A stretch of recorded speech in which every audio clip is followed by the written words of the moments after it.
चलिए चार का चौका शुरुआत करते हैं। चारों की चारों ट्रेड्स जो आपके लिए आएंगी। सबसे पहले सस्ता ऑप्शन लेते हैं प्रशांत सावंत से। प्रशांत जी बताइए आपकी ट्रेड। जी अनुज जी, मुझे ओवरऑल फार्मा सेक्टर बहुत अच्छा लग रहा है काफी वक्त से। और मुझे लग रहा है इसमें औरो फार्मा एक अच्छे लेवल पे आया हुआ है। तो इसकी जो 680 680 स्ट्राइक प्राइस की जो जून महीने की कॉल है, जो करीबन 18 पे चल रही है, यहाँ पे मेरा स्टॉप लॉस होगा 11 का 11। जो टारगेट होगा वो होगा 30 का टारगेट 1 और 35 का टारगेट 2। ओवरऑल मुझे लग रहा है कि ये स्टॉक ऑलमोस्ट 720 730 के लेवल तक स्पॉट में जा सकता है और इसको मैं ऑप्शन के जरिए ट्रेड करना चाहूंगा। ओके, औरबिंदो फार्मा में ऑप्शन के थ्रू 680 की कॉल के थ्रू इसको आप अप्रोच करना चाहेंगे। तो ये हो गई हमारी पहली ट्रेड। दूसरी ट्रेड एफएनओ सुपरस्टार के श्रीकांत चौहान से लेंगे। श्रीकांत, गुड आफ्टरनून, बताइए आपकी ट्रेड। गुड आफ्टरनून अनुज।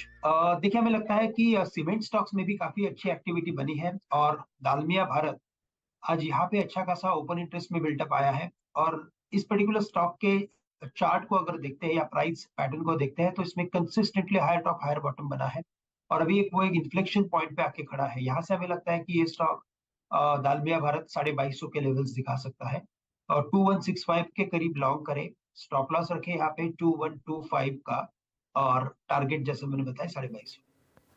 ओके, तो ये फिलहाल आपके लिए 2350 के लिए एक अपॉर्चुनिटी दालमिया भारत।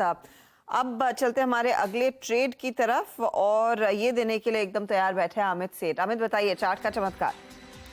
जी हर्षदा मैम, आज के सत्र में अगर हम देखें तो निफ्टी रियलिटी इंडेक्स ने एक फ्रेश ब्रेकआउट दिया है। ये इंडेक्स काफी स्ट्रांग है और उसके कंपोनेंट्स काफी ऑर्डरली फैशन में बिहेव कर रहे हैं। डीएलएफ का अगर हम स्ट्रक्चर देखें तो DLF is also on the verge of 52 week breakout. Stock में हमने काफी एक अच्छा रनअप देखा था, उसके बाद थोड़ा सा इसमें कंसोलिडेशन देखा, मोमेंटम इंडिकेटर्स भी थोड़े से कूल ऑफ किए और उसके बाद I think they are well placed to move up once again.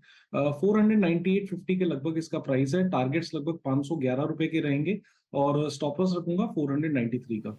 511 के लिए अपॉर्चुनिटी डीएलएफ में। मयूरेश, आपकी बारी, मिड कैप फंडा। Archana ji, I think railway stocks focus में है। हमारी स्विंग टीम के हिसाब से IRFC इसको नजर में रखना चाहिए। सिस्टमैटिकली इंपॉर्टेंट एनबीएफसी है एज पर के RBI and government regulations as well. दो चीजें, एक जो पूरी रेलवे की फाइनेंसिंग है, देयर एडवांसेस ग्रोथ में 99% मिनिस्ट्री ऑफ रेलवे की तरफ जाता है, इधर towards rolling stocks which means wagons, railway के जो कोचेज होते हैं, रेलवे इंफ्रास्ट्रक्चर की जो डेवलपमेंट है, इसकी पूरी फाइनेंसिंग IRFC करता है। ये नंबर्स में रिफ्लेक्ट हो रहा है। इसका AUM is almost at 4,70,000 crore, जो 25% से ग्रो हुआ है पिछले 4 वर्षों में। Now the best part is because it services the Indian railways. GNPA nil है क्योंकि सर्विसिंग बिल्कुल होती है।